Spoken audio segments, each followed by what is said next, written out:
শাকিব খানের সিনেমা মানে ঈদ ছাড়াই আমেজ।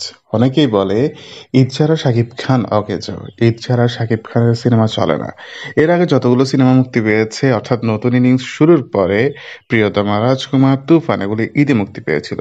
সেজন্য অনেকেই বলার সুযোগ পেয়েছিল ঈদ ছাড়া শাকিব খান অচল। কিন্তু আদতে কি তাই হয়েছে? না।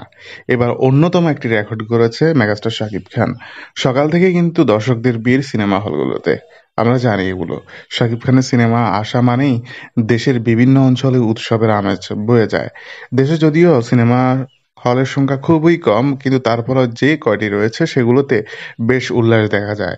বাইরের দেশে যেরকম উল্লাস দেখা যায় সেরকম বাংলাদেশেও কিন্তু উল্লাস দেখা যায় শাকিব খানের সিনেমা যখন রিলিজ দেওয়া হয়।